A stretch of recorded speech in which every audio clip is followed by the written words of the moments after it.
اسلام میں ہمیں سکھایا جاتا ہے کہ چوری مت کرو. چوری بند ہو جائیں گی تو انشاءاللہ بھائی چارہ بڑھے گا. اسلام کا ایک رکن ہے زکوٰۃ.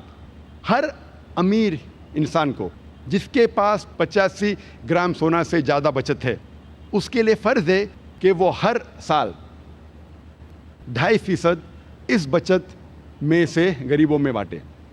اگر ہر امیر انسان زکوٰۃ دے تو غریبی اس دنیا سے مٹ جائیں گی.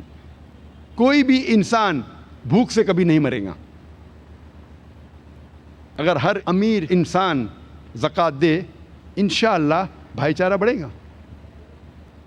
اللہ تعالیٰ فرماتے ہیں کہ ایک دوسرے کی مدد کرو.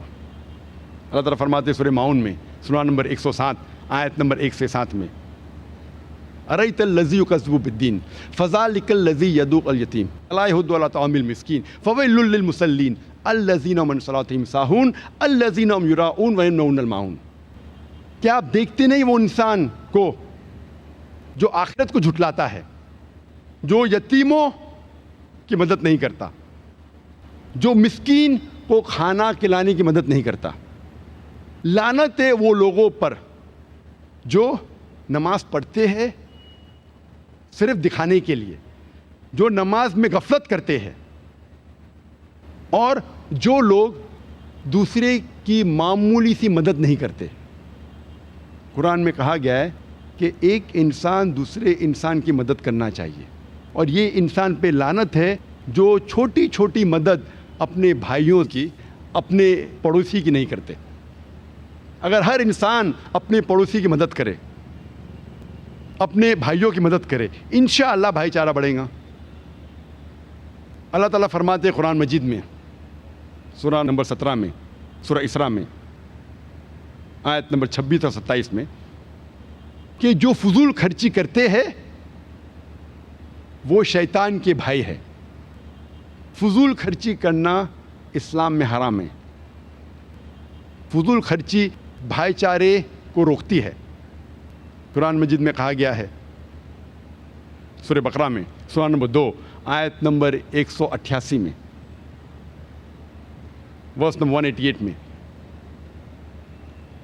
کہ اپنی دولت کا استعمال مت کرو جج کو دینے کے لیے تاکہ وہ اپنا ججمنٹ آپ کے فیور میں دے, تاکہ وہ اپنا ورڈکٹ آپ کے حق میں دے جو غلط ہے, تاکہ آپ دوسرے لوگ کی دولت چھین سکو. یعنی قرآن مجید میں کہا گیا ہے کہ رشوت دینا حرام ہے. اگر آپ کوئی جج کو رشوت دیتے ہیں, کوئی حاکم کو رشوت دیتے تاکہ آپ دوسرے کی دولت چھین سکو, یہ بالکل حرام ہے. رشوت دینے سے بھائی چارہ گھٹتا ہے. قرآن مجید میں اللہ تعالیٰ فرماتے ہیں سورہ مائدہ میں سورہ نمبر 5 آیت نمبر 90 میں یا ایھا الذین آمنو, اے ایمان والو, انما الخمر والمیسر, بے شک شراب اور جوا, والاصنام والازلام, بت پرستی اور پاسے پھینکنا, رجس من عمل الشیطان, یہ شیطان کے کام ہیں. فاجتنبوا لعلکم تفلحون, آپ اس سے بچو تاکہ آپ فلاح پاؤ. قرآن مجید میں سورہ مائدہ سورہ نمبر 5 آیت نمبر 90 میں اللہ تعالیٰ کہتے ہیں کہ جوا, شراب, پاسے پھینکنا, بت پرستی, یہ سارے کام یہ شیطان کے کام ہیں, اور اس سے بھائی چارہ گھٹتا ہے.